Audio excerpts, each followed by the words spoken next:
They're animals, they're trees, they're flowers, butterflies, and my mind goes to God. And I don't know if everybody here has that experience, but I'm very centered in nature. His creation moves me. And I think it was meant to, and I think that's why we were given it.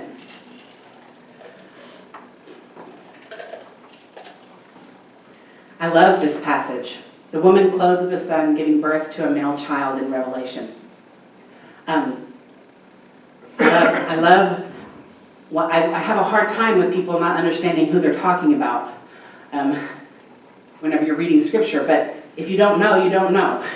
But who else had to travail to give birth and bring us the child that would save us and was taken to heaven, and she had to wait and go off into the desert till it was her time to be taken back? It's so symbolic of what happened to the Blessed Virgin Mary in that scripture. And it tells us what happened in the past, but it also gives us an image. Revelation is very much about heaven and how things are in the heavenly realm instead of the earthly realm. So it's a very different kind of writing. So we have things in magisterial teaching, which is the magisterium is the people and the situation. What's the word? Lord, give me the word. It's the office, that's it. The office in Rome that the Vatican stands for. The magisterium are like the teaching offices of the church. So whenever there is a teaching that comes out that's maybe, let's say, the Immaculate Conception of the Blessed Virgin Mary, that came through the Holy Father saying that it was real, but he got it through the magisterium. There was a group of people who went through all of that. They dug into it, they studied it, they figured it out. It's a huge undertaking. And they teach us through writings about what's going on in the church and what things mean. So if you want to know about Mary as the Mother of God, they have written extensively on that, but it was decided that Mary was the Mother of God. Definitely. Everybody believed it, but there were a few people who started to say it wasn't true in 431. And so the church said, no, we're going to make that a dogma. It's going to be solid. So we're going to state it from the chair of Peter that it's real. It always has been, but we're going to make it so that everybody knows. At the Council of Ephesus in 431, that was decided. In 649, somebody started saying, we don't think she was always a virgin, because it says she had brothers and sisters, so she couldn't have been. And they said, no. Those were not her own children. She didn't have brothers, she didn't have siblings. There was no children for Jesus to give her to when she was on the cross. When Jesus was on the cross, he did not have a brother or a sister to say, take care of mom. Who did he say take care of mom to? John, St. John, a friend of his. If there had been a true sibling, he would have handed her to his brother or her sister. So we know that those were family members that they talk about, but not necessarily blood brothers and sisters. Mary was conceived without sin. That was in 1854. That's called, you can read the Apostolic Constitution called Ineffabilis Deus. I don't speak Latin. It's a sign of my poor Catholic education, but anyway. I should probably learn it, but I don't. So I speak Spanish though. I figure it comes in handy right now. So there are actually 4 Marian dogmas, the specific ones. First was Mary was assumed into heaven, body and soul. And I will not, munificentissimus, something like that, ticissimus, something like that. In 1950, that she was taken into heaven, body and soul in the Assumption. I think I got those slides backwards. That first slide was supposed to be there, then those other 3 points are supposed to be after that. There are approved Marian apparitions. This is a few of them. Our Lady of Guadalupe, Our Lady of Lourdes in France in 1858, and Our Lady of Fatima in 1917. And I can't go into all of them because there's more, but when they're approved, then you can know that it is something that nothing that happened in that apparition was anything that would take you away from God. It would only bring you to him. That she brought a message that was to bring us to Christ. One of the important things about Lourdes was Saint Bernadette Soubirous. She was a illiterate, simple child. She kept taking her catechism classes so that she could receive First Holy Communion, but she never could pass. So she was like 14 or 15 and still unable to pass the test to be able to take her First Holy Communion because she was simple. And back in the day, that meant you weren't able to receive at times. So the priest was trying to like make her learn her stuff, and she couldn't do it. But so she went to pray, and she was praying before the Blessed Virgin Mary, or she saw this lady. She didn't even know who it was. She never said, I know who that is. She just knew it was of God. And this lady would pray the rosary. She'd pull out her rosary beads and she'd start praying. And so St. Bernadette would bring out her rosary and she'd start praying. Well, she had multiple times that she saw her, and she said St. Bernadette was being not treated well for this apparition that she was having. The people did not believe her. They didn't have any reason to, because I'm telling you, you don't have to believe anybody that tells you to. But they didn't treat her nicely either. You have to treat everybody nicely, okay? It doesn't give you a right to be mean to them. But they weren't treating her very nicely, plus she was simple, so they made fun of her. So the last time she was there, she asked the Blessed Mother to please tell me who you are. Give me a sign so that I can show them that you're real. She said, dig in the mud. Dig in the mud, and a stream would come up, and a little bit of water came up, and she drank from it, and it was just mud. But to this day, there's a spring that's there at the bottom of the hill, and people are healed all the time from the water as it comes out of the spot. But also, she said, I am the Immaculate Conception. And this little girl who couldn't remember anything went, what is that? I don't know. Just tell the people I'm the Immaculate Conception. So she went back to her priest, and she said, the lady says she's the Immaculate Conception, and it had not yet been made a dogma that she was. It was they were like fighting over it in the church. And everybody knew that it was real because this child would never know what that was. She would never know what she was saying. It was very easy to believe her at that point. And then people started being healed by the water, and everything was changed. But she was one of in the end, a lot of people started to believe in the Immaculate Conception, which is the idea that Mary was the new covenant, the new Ark of the Covenant. She was the perfect vessel to carry Christ. So she did not have original sin.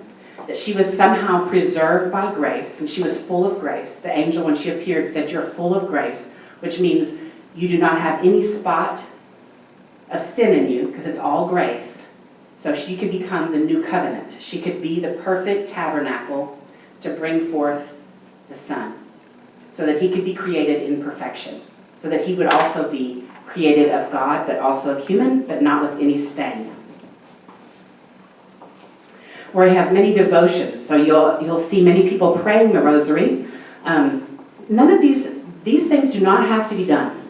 So I'm just going to tell you, you don't have to believe in the Marian apparitions to be Catholic. You have to trust that the church is telling you the truth, but you don't have to have a devotion to it. You don't have to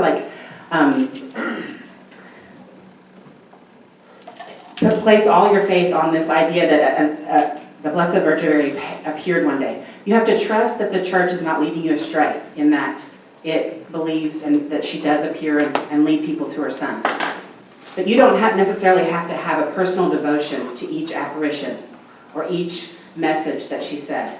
If it's not for you, it's not for you. Each apparition was to bring us closer to her Son. Okay?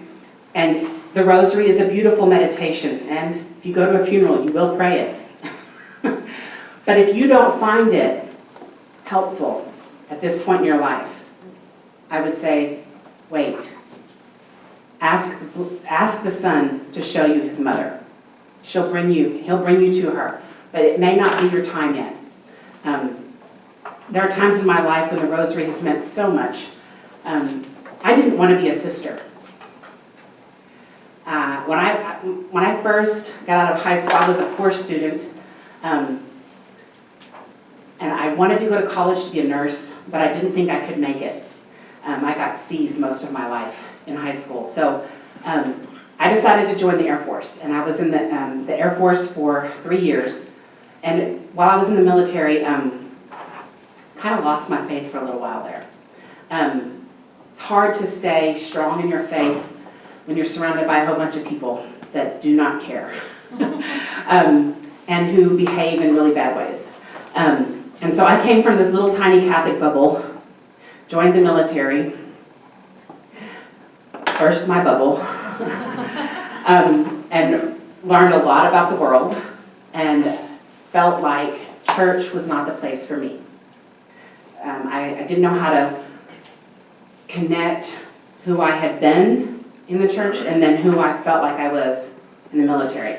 So I didn't realize that your faith, that church is the place you go when you have sinned, when you've experienced desolation, or when you feel distance from God. Like, for me, it was more like a place where you found your family. It was a place where you went that you were at home. Well, guess what? I was in Nebraska from Texas. I'm sitting in this church in Nebraska. I didn't know a soul. Did not feel like home. Did not feel like family. I didn't have a good enough relationship with Jesus to know that I would go and receive him. I mean, I knew that he was in the Eucharist, but I hadn't developed my faith deep enough to keep me there. And to do that without friends. And so I would ask my friends if they'd go to church with me, and nobody would. Really irritating.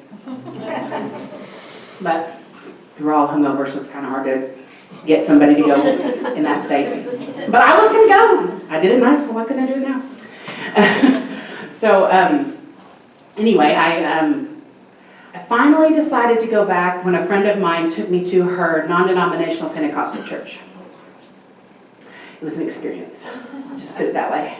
She did not quite prepare me. I don't know if she realized that the Pentecostal way of praying was very different than the way I had been raised in praying.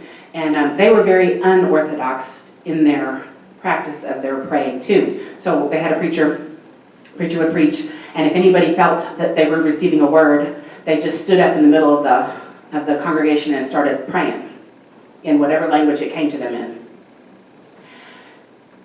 I was scared. That's all I can say. Literally, I was thinking, I have placed myself in the center of crazy people. I don't know how to get out. It was scary, but I will say this. They were so nice. After they got finished doing that, they were running in the aisles. Literally, by the time it was all done, everybody was out of their seats and they were... I'm like, I'm Catholic and I'm German. We don't even sing out loud. I mean, literally, my church was quiet. So it was just like the epitome of difference. But they gave me a Bible. A really nice Bible. Not like the cheap Gideon Mill Bible that you get for free. Like somebody bought me like a leather-ish, soft-bound, tabbed, really nice Bible. And I said, do you have one? And I said, man, I'm a terrible Catholic. I signed on the dotted line to give my life to the United States military, and I did not bring my Bible because I got it for confirmation and I didn't want to mess it up. You know, like tear a page or something, I don't know.